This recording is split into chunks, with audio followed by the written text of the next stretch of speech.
I grew up during the heyday of the Arctic roll, when the heady combination of raspberry sponge with vanilla ice cream felt like a luxury treat. It still does. I want to make this old favourite but reflect a bit of modern Britain by incorporating an exotic twist which I found on the streets of Leeds. Originally from India, kulfi is a frozen dessert.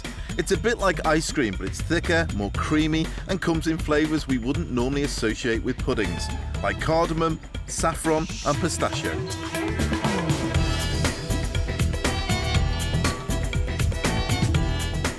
Mike Tattersall started his artisan kulfi business after getting an original recipe for mango kulfi from his wife's Punjabi parents, who still get to regularly taste test and give him the thumbs up.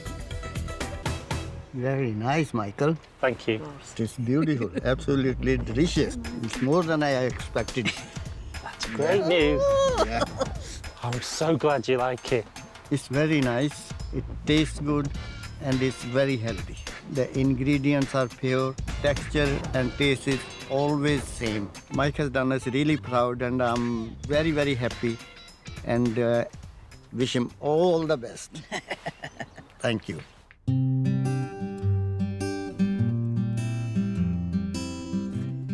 Mike still makes all his kulfi in the same place he started, his own kitchen. The main difference between ice cream and kulfi is ice cream does have air mixed into it, but kulfi is a dense iced dessert with no air pumped into it. Today he's making a batch of mango flavour kulfi.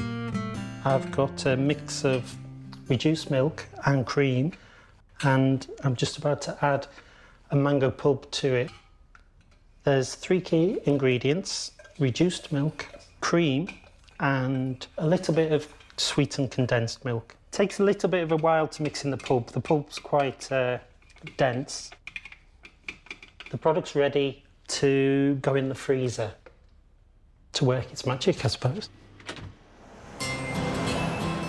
Now in its 4th year, the business is growing, and Mike's recently invested in a tuk-tuk to take his exotic indie ices on the road. Today he's setting up Asher, that's the name of his tuk-tuk, in Handpicked Hall in Leeds to see what the locals make of his homemade kulfi. A lot of people have experienced kulfi in Indian restaurants, but mass-produced kulfi is not the same as artisan kulfi that I make. He sells a range of over 10 flavours.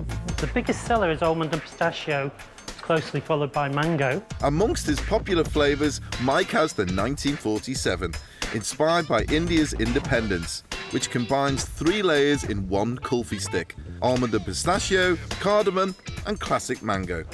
It's very nice, very tasty. Cardamom brings more flavour out. It's actually delicious.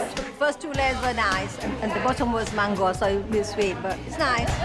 Mike's wobbly bobbly is covered in hundreds and thousands. Very nice. Delicious. Unique. That was yummy. Oh, I can eat more, definitely. Mike has developed a passionate following for his artisan kulfi, which tastes very different from the sweet desserts served in Indian restaurants. Very nice. I like it the right lot. I'd definitely try this again. If I had a choice between this and a run-of-the-mill ice cream, I'll go for this every time. It was lovely, yeah? Oh, great. Thank you. I remember India. Did it? Oh, lovely. I was getting lovely feedback today. In fact, some of the ladies were saying it was better than kulfi they'd tasted on the streets of India. I definitely consider myself the king of kulfi, or should I say the Maharaja of kulfi.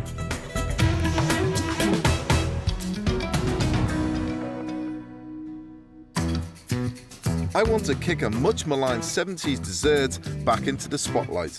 And what better way than with a Bollywood boost from Mike's exotic homemade kulfi.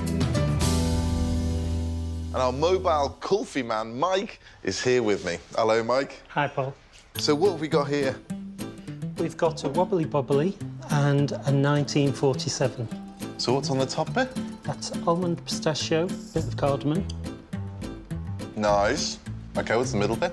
That's a plain cardamom. Nice. And what's the bottom bit? Mango kulfi. Nice. You have to try this. This is absolutely delicious. I mean, I find the flavours in this creamier than an ice cream. It's got, for me, it's got more flavour than ice cream as well, to be honest. And I mean, it's quite clever what you've done there with the Neapolitan. I mean, you do all this at home as well. Yeah, all in my home kitchen, yeah. But it's clever to put it into an ice cream, which actually, after a curry, that would go down a treat. Yeah. The cardamom on its own just really cuts through the fat, I find, and the flavour comes through quite strong. What I'm going to do, I'm going to make a real classic now, which is Arctic roll. Now, I remember Arctic roll when I was 6, 7. It was a big treat in my house. My mum used to say, go to the freezer, go and get your pudding. And it was always the first thing I saw, Arctic roll. Normally amongst, to be honest, plates full of plated pies, apple pies, but Arctic roll was a big favourite, especially on a Sunday. I'm making a classic Swiss roll sponge mix for my Arctic roll. What you've got to do is mix this together to ribbon stage, and I'll show you what that is. To get a ribbon consistency, whisk your mixture until you can see it holding its shape. And you can see, at the moment, it disappears almost straight away, so it needs more mixing. Straight on, just means I can have another mouthful. It's very refreshing, more so than an ice cream. Yeah. Now this looks about right. Now look, it's holding more. That is fine. Now the next thing to do is fold your flour in. Now, if you get a little bit of flour in, remember to sift your flour for a super light sponge. Carry on folding until you can't see any more flour in the mixture. So get underneath it, cut through the middle, underneath and cut through the middle. Once it's nicely folded, tip your mixture into a pre-lined tin and spread it thinly with a spatula. Would this rise in the oven when you're baking it, or is it going to be... It will jump slightly. No, it will jump slightly. It's because you've whisked the eggs up, that'll give you the volume that you need. You don't want a lot of rise, because at the end of the day, Arctic roll's meant to be spread out, you know. Yeah, yeah. Spread the mixture evenly and put it into the oven at 180 degrees for around 10 minutes. I'm cracking on with the sponge I made earlier. Pop the paper onto the cotton board, get some caster sugar.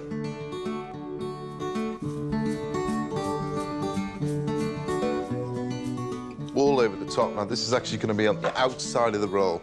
And you need to tip this out straight into that. Peel off your paper carefully.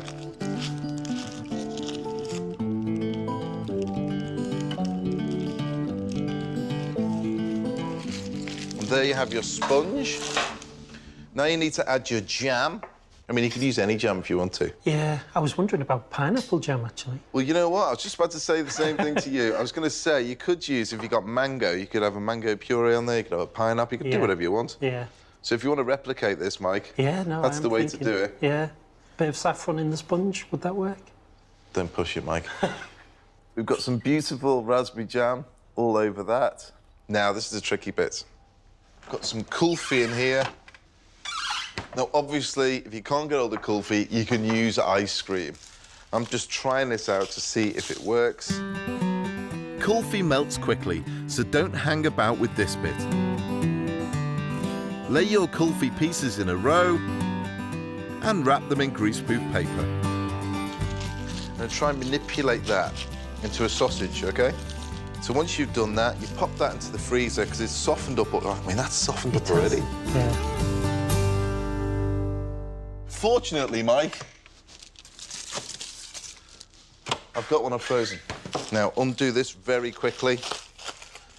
Pop that onto your sponge. For the fiddly bit, use the greaseproof paper to help you roll the sponge over the filling. Straight over. Straight down. Put a bit of pressure on there. Seal it off down the bottom. Now, you've got to be quick. Lift it onto there. And there is your Arctic roll. Just like I remember my mum making.